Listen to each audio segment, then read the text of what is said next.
There's a version of you that never sleeps in, never skips training, never wastes time. There's a version of you who never fails. It is waiting for you.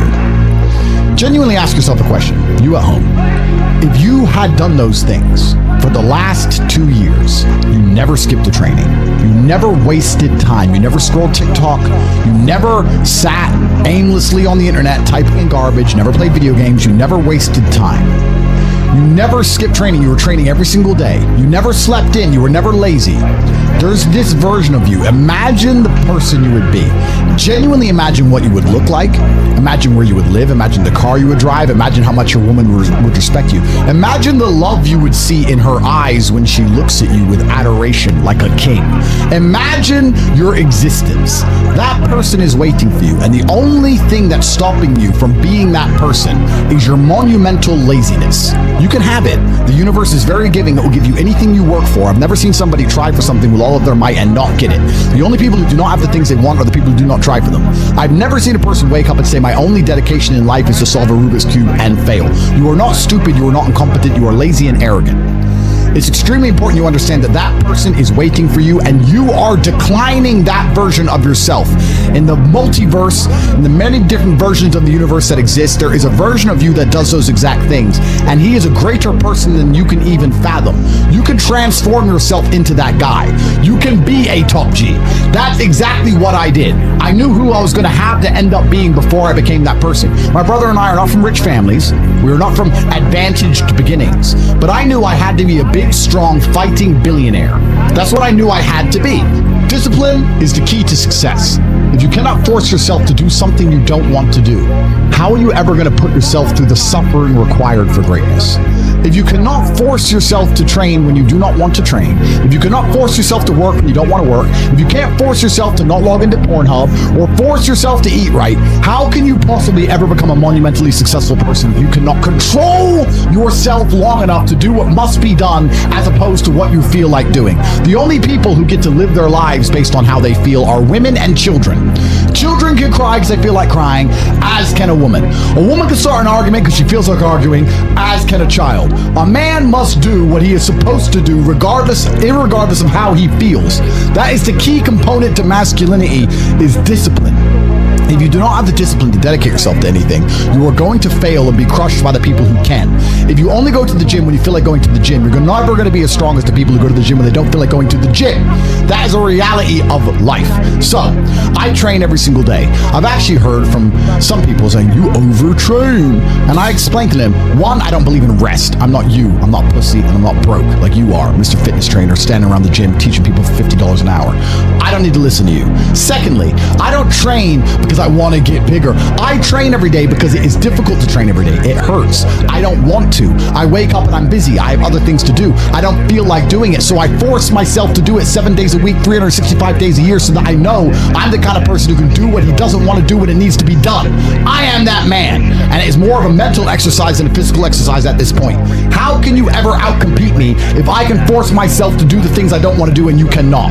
Discipline is absolutely essential for success, and you need to get very comfortable and very used to the idea of understanding that on your path to greatness, there are going to be long periods of time where you hate what you are doing, where you are dissatisfied with the actions you must undertake, where you are tired, where you are stressed. That is why it is difficult. That is why most people won't make it. If the path was easy, everybody would walk it and it would lead nowhere. 100 people start the path, 99 fall off because it is difficult, and the one person who makes it to the end gets the gold. If all 100 made it to the end and the gold was divided by 100, it wouldn't even be worth anything. The difficulty gives it value. The fact that it is difficult to do is the key component into the fact you want it in the first place. If it wasn't difficult, everyone would have it and you wouldn't want it because no one would respect it. It's supposed to be hard. Life is supposed to be hard. You're supposed to think this is terrible. You're supposed to suffer and smile through the pain regardless. Discipline is the key to success in all realms as a man, and if you lack it, you stand no chance. You can give most people a roadmap to success. You can give them a Ferrari with a full tank of gas. And a lot of people still wouldn't make the destination because they would say the drive is too far away. Quitters, they don't have the discipline. You can tell them exactly how to do it. You can give them the mechanism to get there, but they don't have the discipline to complete the drive and end up at the destination. That is the majority of Earth. This is your competition. People who, even if they are told what to do and people tell them exactly how to do it and help them do it, still quit, still fail because they lack discipline. Even me, with my monumental powers, I can't make a quitter successful. It doesn't matter how good I am. It doesn't matter how easily I make it for them to succeed. It doesn't matter how compendious and concise and powerful the real world is. It doesn't matter how much I text them and motivate them, how many emergency meetings I do to try and talk to them and hype them up, how much motivation I give them. It doesn't matter what I do. If they are a quitter, guess what they're going to do? They're going to quit. No matter how simple the map is to read, no matter how fast a Ferrari is, somewhere along the drive, the sun's going to get in their eyes, and they're going to sit there and go, I don't like this, this is hard, and they're going to quit. Quitters are the number one type of people that nobody can help. If you're a quitter, I can't help you, life can't help you, God himself cannot help a quitter. So if you lack discipline, you lack the very basic building block to any type of success which exists on the planet. By every single metric which can be measured with science, you are going to stay a loser and a failure. Key is to keep training. If you train hard every single day, you don't have to worry about a little bit of vitamin C. It's true. If you don't train and you don't smoke, you're still going to be a pussy. Yes. The answer is always hard work. As soon as you are granted life, you are guaranteed death. What you do in between is up to you. You are all conscious. That could end tomorrow, that could end in 100 years. But the time between the beginning of your consciousness and the end of it is completely up to you. Training is never the wrong decision. If you're in jail, you should train. If you are free, you should train. If you are rich, you should train. If you are poor, you should train. If you smoke, you should train.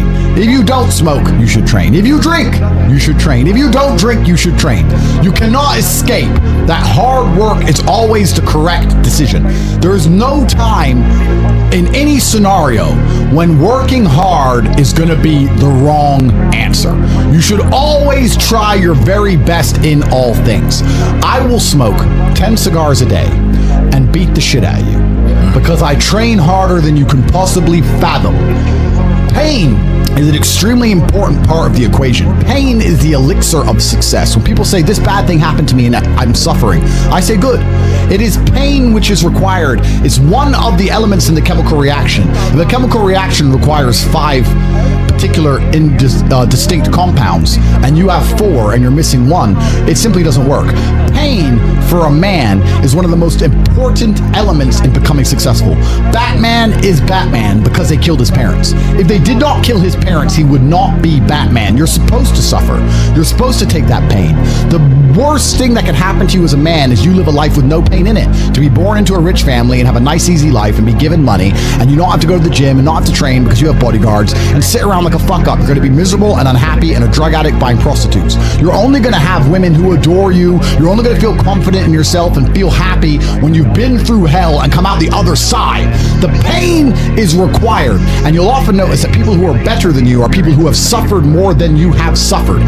So, the person who is waiting for you, he requires your motivation. It also requires huge amounts of pain. So when bad things happen to you, do not sit at home and lament. Do not feel sorry for yourself. Instead, look in the mirror and say, thank you, God, for giving me one of the ingredients that is needed for the chemical concoction that is going to turn me into a superhero.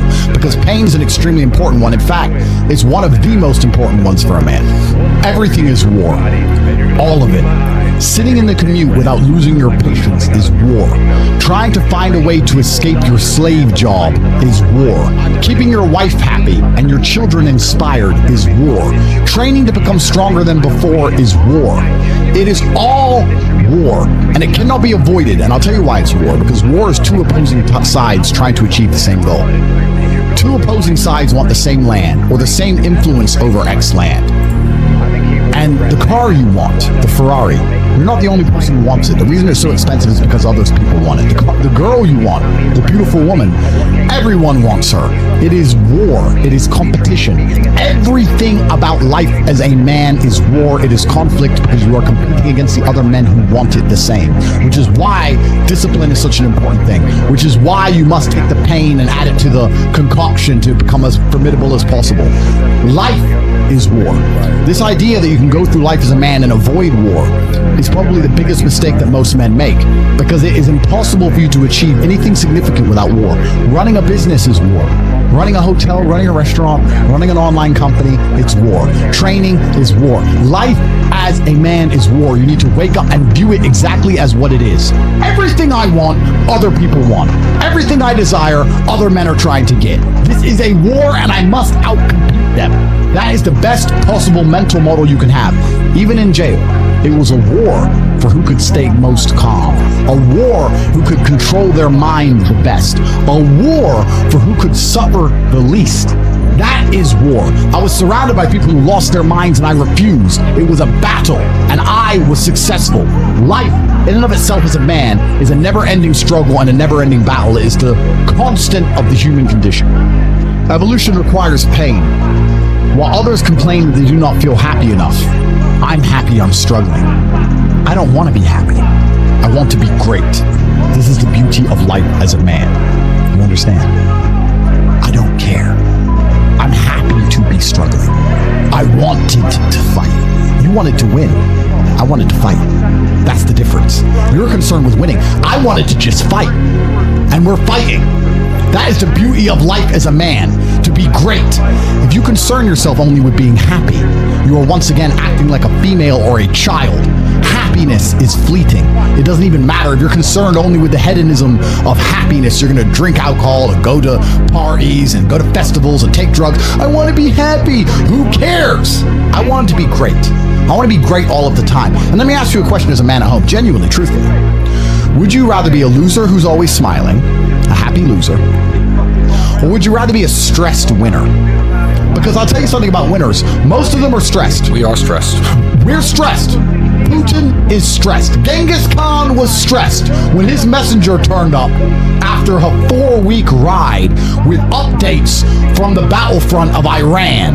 I'm sure he was stressed by what he read. Even if it was very good, even if it all looked fantastic, he started to feel stressed. Okay, well now maybe I need to go to Iran. How long is it going to take me to get there? Maybe we need to send more horses. Maybe we need to colonize Iran. He felt stress because the beauty of life as a man is to be great. So you have to sit here and ask yourself, do you want to be a happy loser that's insignificant? Nobody knows you exist. Women don't respect you. Men don't respect you. Nobody cares if you live or die, but you get to smile all the time. Or do you want to be one of the most important people on the planet with a little bit of stress?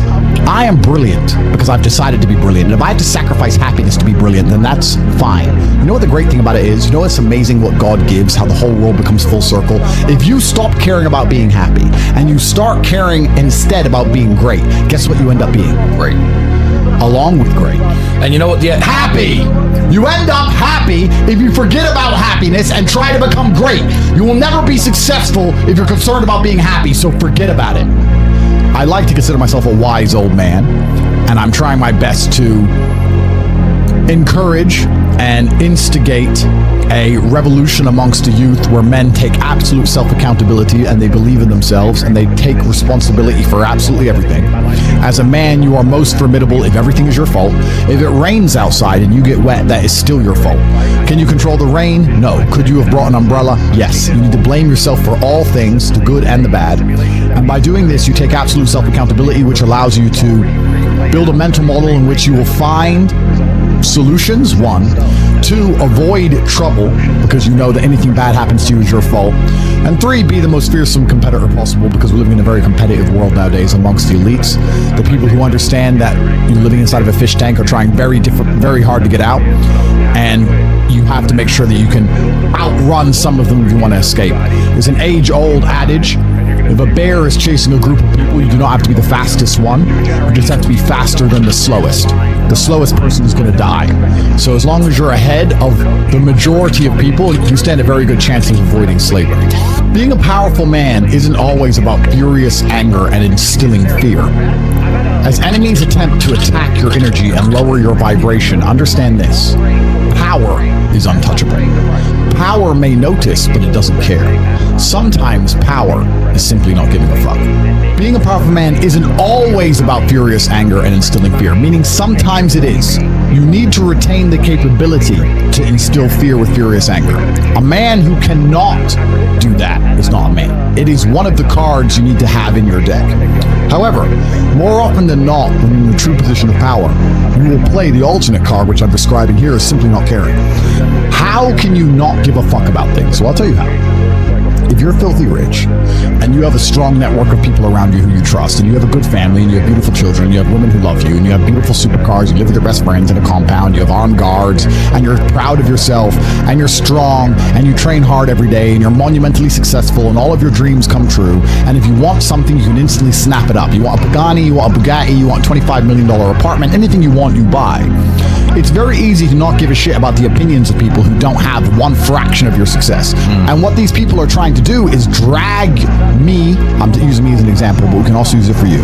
When you have true power, they're trying to drag you down. They're not trying to elevate themselves. They're trying to drag you down, which is a very different thing. Because it's amazing how God rewards those who are trying to build and create and elevate, and how it punishes those who are simply trying to destroy and be spiteful and negative. And these people are going to dedicate hours and hours and millions of hours of their life towards a certain cause to try and drag people down who they cannot affect because they're already too powerful and too large. And they're wasting their own human experience, and they're not progressing or advancing themselves in any way. They will stay brokies, and we will stay rich forever. So the lesson here is that you need to get to a position where ignoring people is a move in which you're guaranteed success. You can ignore people completely and they are benefiting you, and that comes from a position of power. And I think a lot of you at home right now, you may not be in our position, but if you're already working hard, you're already going to the gym, you're already training, you make sure that you're getting as much muscles as possible, as much money as possible, you're dedicated, you don't sleep in, you don't waste your time, you don't smoke weed, you don't play video games, you're focused on trying to become fantastic as a person, you can just ignore that girl. That girl who broke your heart or cheated on you, just ignore her. The most powerful move you can make is ignore her. Yeah, you could yell at her. Yeah, you could try and make her scared of you, blah, blah, right? That's not going to work. The powerful move is just to completely ignore her because you're on your ascent. She is likely on her descent. She likely has no intention of improving herself, no intention of becoming richer, no intention of becoming better looking. Time is against her. As she gets older, she's going to lose her looks. You're going to continue your ascent, and she's going to have to watch you for the rest of her life be the man that she could have been with that she's no longer good enough for. The best thing you can do is simply ignore her. That is the powerful move. And it's the same with also men. It's not even a gendered argument. There's men who want to be your friends right now, who wanted to be your friend, and they did something wrong to you. And if you're on the right path doing the right things, karma, God, the universe, whatever you want to call it, is going to teach them a lesson for simply failing to be a good person to you while they had the chance. But when you have a whole bunch of money, you take care of the people you love. And that's the masculine prerogative. And even my brother and I, anyone who's been loyal to us, who's on our team, we monumentally reward. And everyone who ever displayed cowardice or sold us out or made mistakes massively regrets it because they see how well we treat the people who are close to us. If you lack somewhere, excel somewhere else. Counter your weaknesses by honing other capabilities. If you're ugly, become filthy rich. If you're poor, be as strong as an ox. Life is unfair. The primary focus of your energies is to balance the books. And there's two different ways you can interpret that. You can, obviously, increase the attributes that you are lacking. If you have the ability to train, because a lot of people don't. Some people are born without arms and legs, but you, with 2 arms and 2 legs, are sitting at home jerking off the Pornhub, flabby and fat. If you have the ability to train, you should be doing it. But also, there are some things that some people are just better at, and you can counteract that problem by teaming up with people who compensate for your weaknesses. People who are strong in areas where you are weak, and you team up with people where you are strong in areas where they are weak.